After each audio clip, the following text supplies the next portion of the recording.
There is a strange freedom that begins the moment you stop chasing. The ancients called it apatheia. Not numbness, but a stillness so complete that desire loses its grip. This is not the story of a man who had everything. It is the story of a man who wanted nothing. In the marketplaces of ancient Athens, a man named Zeno watched merchants haggle over silk and silver. He noticed how their faces twisted with hunger for more, and how that hunger never seemed satisfied. He began to wonder if wanting itself was the wound. Zeno founded a school of thought under a painted porch, the Stoa, where he taught something radical, that peace was not found in getting what you want, but in wanting differently. Desire, he said, was a leash, and most men mistook it for freedom. To want nothing is not to feel nothing. It is to see clearly enough that the wanting dissolves on its own. The Stoics did not suppress desire. They outgrew it, the way a river outgrows its banks by understanding where it must flow. Epictetus, born a slave, understood this better than kings. He owned nothing, was owned by another, and yet wrote that no man could enslave him because he had already released his grip on everything external. He said, "Some things are within our power, and some are not. Our body is not fully ours. Our reputation is not ours. Even our own life is borrowed. But our judgments, how we respond to what happens, those are entirely our own." This is the quiet revolution of Stoic thought. Happiness moved from the world into the self. No longer chained to outcomes, the Stoic could lose a fortune, a home, even a child, and still remain untouched at the center. Marcus Aurelius, emperor of Rome, wrote to himself in the dark hours before dawn, not as a ruler of the world, but as a student of his own mind. He commanded armies, yet his true battlefield was internal. In his private journal, later called Meditations, he reminded himself again and again, do not crave what is not yours to keep. Power, praise, even the empire itself, all borrowed, all passing.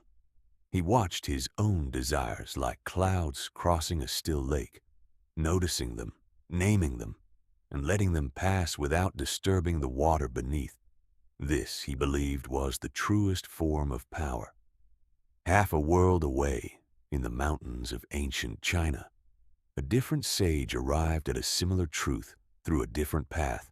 Laozi taught that the softest things overcome the hardest, and that the wise do not grasp, they yield.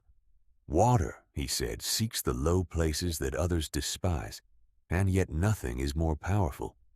The Tao Te Ching whispers that mastery is not in accumulation, but in emptiness, the empty bowl that can be filled, the empty room that can be lived in.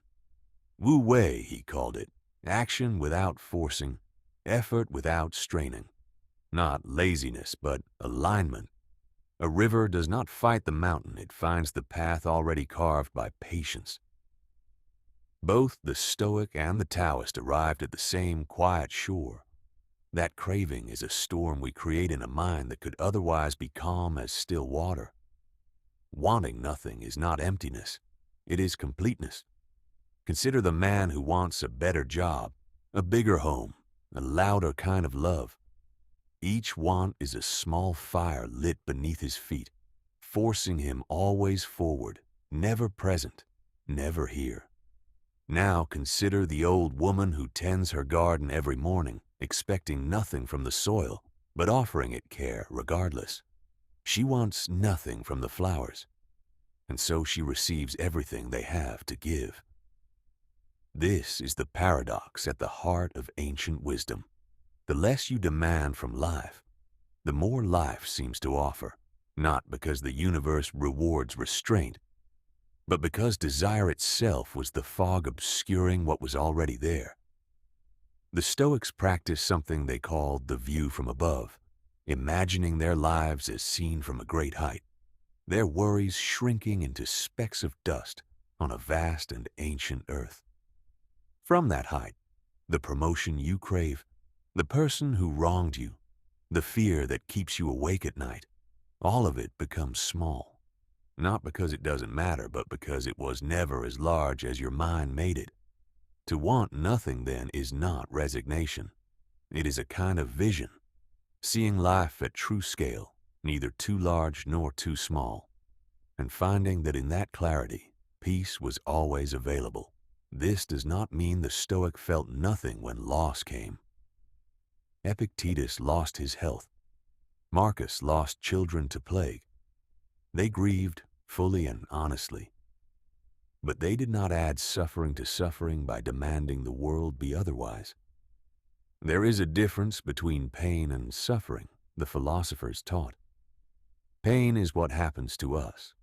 Suffering is the story we tell about it, the wanting it to be different than it is. When you stop needing life to be different, you finally meet it as it actually is, which, it turns out, was enough all along. Not perfect, not painless, but enough. This is the quiet art passed down from the Stoa and the mountain hermitages alike. Not the elimination of desire through force, but its gentle dissolving through understanding. You do not defeat wanting. You simply see through it. And when it dissolves, what remains is not a void, but a stillness so full it needs nothing added. This was the freedom Zeno saw beneath the merchant's hunger. This was the peace Marcus wrote toward in the dark. This was the water Laozi watched flow endlessly downhill, never once wishing to be higher. Want nothing, and the world stops owing you anything, and everything it offers becomes, quietly, a gift.